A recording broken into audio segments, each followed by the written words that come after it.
Javier Santolaya es dependiente, Jordi Wild es dependiente, este micro es dependiente, y esto lo que significa es que ninguno de estos objetos existe por sí mismo, sino que su existencia depende de múltiples causas o factores, ¿no? Jordi Wild no estaría aquí si no fuera por sus padres, pero tampoco estarías aquí si no fuera porque existen tus células, existen tus átomos, tus micropartículas, etc., ¿no?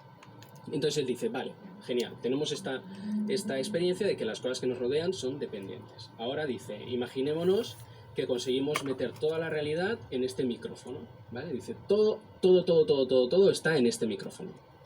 Y dice, y ahora planteémonos, ¿este micrófono puede ser dependiente? Y la respuesta es que no puede ser dependiente, porque no hay nada fuera, ¿sí? Y para depender uno tiene que depender de alguna otra cosa, ¿vale? Por tanto, el todo, el conjunto de todo, la realidad con mayúsculas no puede ser dependiente, sino que es independiente. Y dice, pero entonces tenemos un problema. Si asumimos que todo lo que existe es dependiente, es imposible obtener una realidad independiente, que sea independiente, ¿vale? Y aquí hay mucha gente que a veces dice, no, pero eso es la falacia de composición, ¿vale? Entonces, lo explico lo que es. La falacia de composición en filosofía es cuando tú razonas de la parte al todo y atribuyes algo que es de la parte, se lo atribuyes al todo y es un movimiento ilegítimo. Por ejemplo, un caso típico. Todos los ladrillos de esta pared pesan 1 kilo, por tanto la pared pesa 1 kilo, ¿sí? Eso es un movimiento ilegítimo, ¿vale? ¿Qué pasa? Que es verdad que hay razonamientos que van de la parte al todo que son ilegítimos de esta manera, pero no todos son así. Porque si todos los ladrillos de la pared son blancos, la pared no puede ser roja si solamente tengo ladrillos blancos, ¿sí? Y lo que él plantea es que el razonamiento que estamos haciendo aquí es más parecido a este segundo caso que al primero. Que si lo único que tienes en la realidad son piezas dependientes, es imposible construir un conjunto que sea independiente, que no dependa en absoluto de nada, ¿vale? Si este micro es dependiente, pues por muchos micros que yo vaya metiendo aquí en la habitación no voy a tener en ningún momento un conjunto de micros independientes, sino que en todo momento va a ser un conjunto dependiente. Entonces dice, ¿cómo resolvemos esto? Bueno, pues una manera de resolverlo es entendiendo que hay algún nivel fundamental de la realidad que sea independiente, es decir, que no todo lo que existe es dependiente, ¿vale? Entonces, ahora, llegados a este punto, hemos llegado a la conclusión de que hay algo en la realidad que es independiente, que es autosuficiente, que existe por sí mismo sin depender de nada más y que todo lo otro que es dependiente, en último término, depende de este fundamento, ¿vale? Le podemos llamar el fundamento. Y ahora nos podemos preguntar cómo tiene que ser este fundamento, cómo tiene que ser su naturaleza, para poder realmente ser el fundamento de todas las otras cosas. Y aquí introduce otra idea. La idea es la siguiente, a ver qué os parece. Él dice, todos los límites remiten a una explicación, ¿vale? Este libro, ¿cuántas páginas tiene tu libro? 400. Por cierto, compren todos el libro de... Este libro tiene 400 páginas. ¿Por qué no tiene 401 o 399? ¿Sí? No, que no podía escribir más ya. Claro, está cansado. Exacto. Entonces, los límites, ¿no? Como este, parecerían arbitrarios si no remiten a una explicación causal. Es en plan, no, claro, tienen 400 páginas porque los distintos factores que han contribuido a la existencia del libro explican que tenga 400 páginas y no 401, 402 o 399. Vale. Entonces ahora fijaos, tenemos dos ideas. Hemos llegado a que existe un nivel fundamental de la realidad que es independiente, por tanto es incausado, no depende de nada externo, y tenemos la idea de que todos los límites remiten a una explicación causal. ¿Qué se sigue de esto? Que el fundamento no puede tener ningún límite, que ha de ser absolutamente ilimitado, ¿vale? Que cualquier cosa que prediquemos de él la vamos a tener que predicar sin límite, absolutamente, ¿vale? Y ahora vamos a ver, ¿vale? ¿Qué cosas podemos predicar del fundamento? Entonces, una cosa que podríamos predicar, creo yo, es que el fundamento es algo valioso, que tiene valor. ¿Por qué? Porque produce, o de él surgen, o de él emergen cosas con valor, como Jordi Wild. Jordi Wild es una persona con mucho valor, ¿sí? Es un objeto valioso, que añade valor a la realidad. Pero ser el fundamento de cosas con valor es tener cierto valor. Por tanto, atribuimos valor al fundamento. Pero hemos visto que no le puedo atribuir 400 de valor, porque entonces tendría que decir que eso es arbitrario y no tiene ninguna explicación causal. Por tanto, tengo que atribuirle valor de manera ilimitada. Es decir, es una Entidad absolutamente perfecta, que no tiene ningún tipo de limitación en cuanto al valor, que su valor es supremo, ¿no? Es un fundamento perfecto.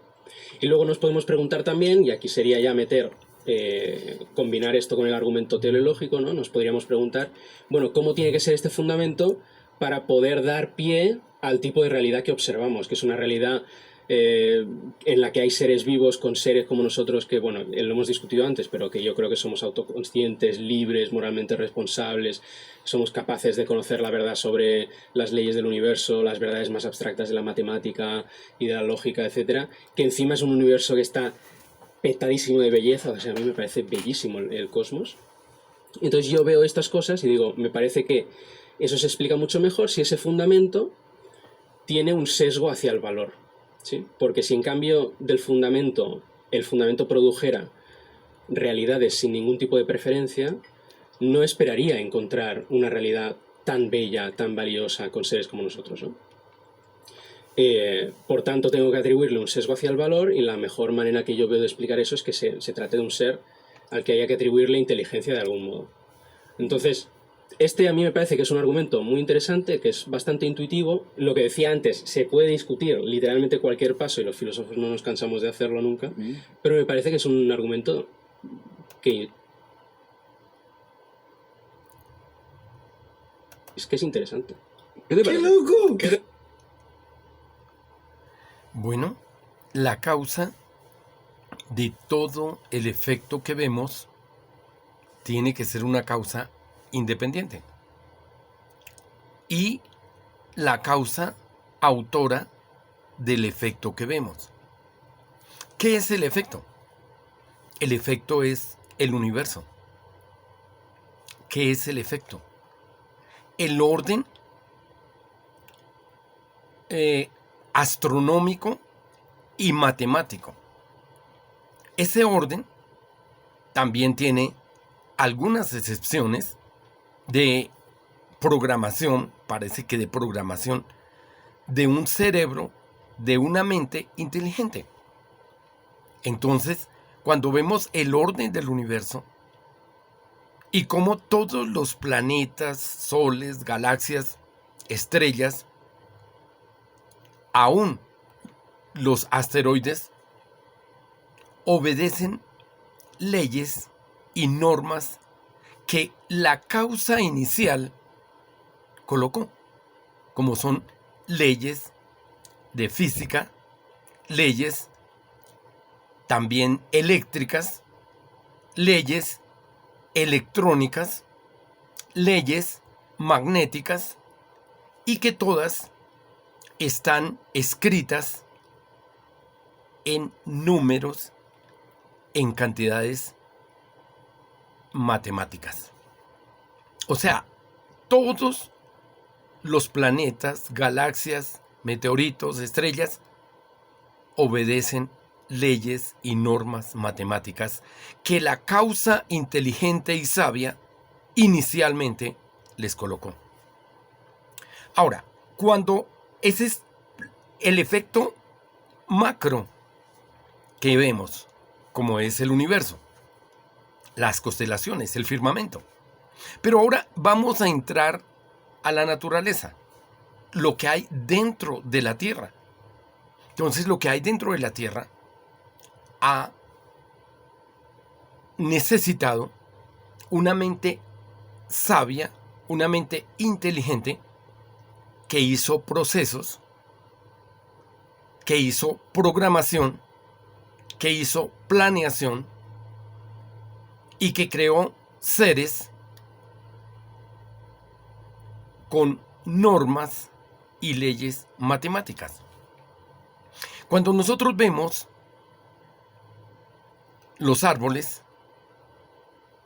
todas sus células, todos sus átomos, todos sus genes, obedecen unas leyes matemáticas que están impresas, grabadas en números dentro de su semilla.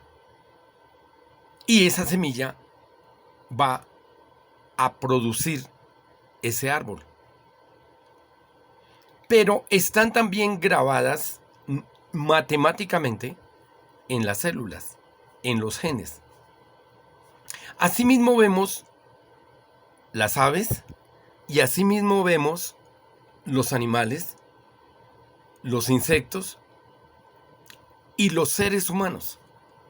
Cuando nosotros vemos el ser humano, encontramos que hubo una inteligencia que lo planeó, lo programó y lo construyó, célula por célula, cromosoma por cromosoma. Entonces, el universo tiene un fabricante. Ese fabricante es la causa. La naturaleza tiene un fabricante y esa naturaleza dice que ese fabricante, que esa causa, es sabia e inteligente para hacer lo que se hizo. Asimismo, los seres humanos, cuando los analizamos en todos sus aspectos, nos damos cuenta de que hay una causa que nos programó, que nos planeó, que nos diseñó y que nos hizo, nos fabricó. Pero de tal forma de que nosotros podemos procrear seres humanos similares a nosotros.